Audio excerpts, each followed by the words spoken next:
Welcome to OS with James Reynolds, live from the BBC. How does a country reckon with 9 minutes? A short time ago, the state of Minnesota began its formal criminal reckoning of those moments. On the 18th floor of the Hennepin County Government Center in Minneapolis, the trial of Derek Chauvin is now underway.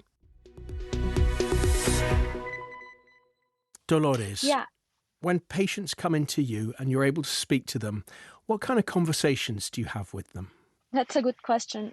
Most of people is afraid of what's going to happen. Do you ever get used to talking to people with such fear in their eyes? No, January was, I think, the worst month of all. Powerful leaders accused of mass atrocities to justice and following these trials through to their ultimate conclusion, which in this case, of course, they failed to do. Anna, sometimes we come to a reporter at exactly the right moment. Anna Holligan, thank you so much. I have some friends that will be going abroad soon. For me, I always do stay here. I always do stay and fight. You could almost hear in the way that message was semi-whispered, the fear in that person's voice. We can't, of course, give you a name. So Win Tan, he said, "I'm totally caged." Is that representative of the kind of views of people whose views you've been able to gather? I think so. Like a lot of people would share that feeling in the country at this moment. The pandemic has been hard enough for most of us, but imagine trying to get through lockdown as a single parent, juggling the roles of playmate, teacher, wage earner, decision maker in chief, all whilst trying not to bounce off the walls. Nuala McGovern has been speaking to 3 single parents in the UK, the Philippines and the United States. Those parents get through it. We'll hear how. And I must make a pact. We must bring salvation back where there is love. Just call my name and I'll be there. Who needs the Jackson 5 when you have Floyd and family? Also Kate and Sherry there, speaking to Nuala McGovern. Some illnesses are well documented. When you go to see a doctor, they say, this is what you've got, this is what you need to take, this is how long it might last. Sammy, what's it been like with your daughter with an illness where a doctor cannot answer any of those questions?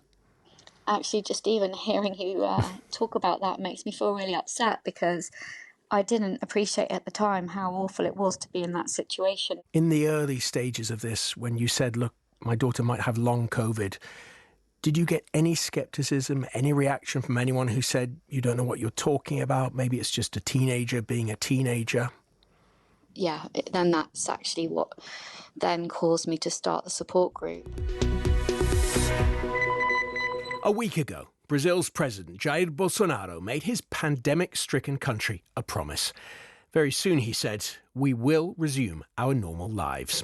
Since making that promise, the right-wing populist leader has lost both his defence and his foreign ministers. He's seen the country's 3 military chiefs of staff resign en masse. In the meantime, the country's healthcare system is barely coping with the pandemic. In almost every state, intensive care units are filling up. Almost 4,000 Brazilians died from the virus on Tuesday.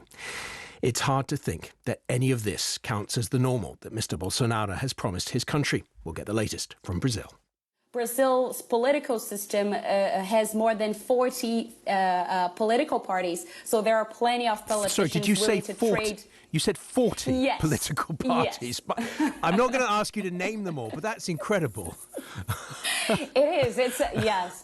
People, there's a saying here that Brazil is not for amateurs, and this is one of these episodes that really shows that.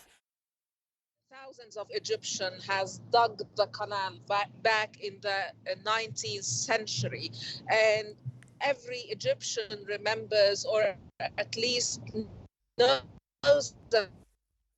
You know, we got halfway through Sally's answer. She was saying every Egyptian knows, and that is the cliffhanger, I think, on which we have to end Sally's interview. Sally, if you can hear me, would you mind WhatsApping us the second half of your answer, and then go to OS and we'll make sure that everyone can hear what the end of your sentence was. How can we defeat this virus with these two worlds. First of all, if there is a gold medal for the greatest voice I have ever heard on radio, Right. it goes to our speaker from Tunisia. Dominique de Prima, can I just ask you, do you have a lot of conversations on this kind of subject, on this case or race, with white Americans? Well, my show super serves African Americans and Latinx people. But yes, off the air, I have a lot of conversations with white Americans. Okay. I'm How do they an go? African American with a white mom, so I have white uncles and Sure. white, Okay. and they don't always go well, I might add. This next story will make me look at every pair of shoes in an entirely different way, because Nike is suing an art collective over a controversial pair of shoes that each contain a drop of real human blood in their soles. The art collective, Mischief, collaborated with the rapper Lil Nas X to make the so-called Satan shoes. They're a modified pair of Nike Air Max sneakers. We wanted to speak to someone who'd bought one of those 666 pairs of shoes. We were successful. We have on the line Joseph Rash in Johnson City, Tennessee, in the United States. Hi, Joseph. Hello, James. How much did they cost? About $80 more than $1,000 US. Right. You're trying not to say they cost more than $1,000. They do. Yeah. Okay. Yeah. You're right. Good try. I've got two questions. What do they look like? And where is the blood? I don't exactly know where the blood is at. I think it's in somewhere near the heel, similar to their previous Jesus shoes. A few years ago, around the time of the Beijing Olympics, I worked as the BBC's China correspondent in Beijing. During my time, I was stopped and interrogated, as were many other journalists. I had occasional visa issues, but nothing I experienced compares to what one of my successors, John Sudworth, has faced.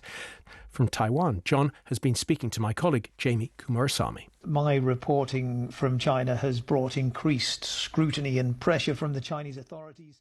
China correspondent John Sudworth. I know John. He's one of the most hard-working journalists I have met. He was speaking to our colleague, Jamie Kumarasamy, and John is currently in Taipei.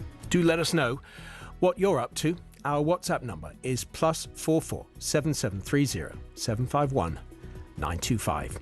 I'm James Reynolds. This is the BBC World Service.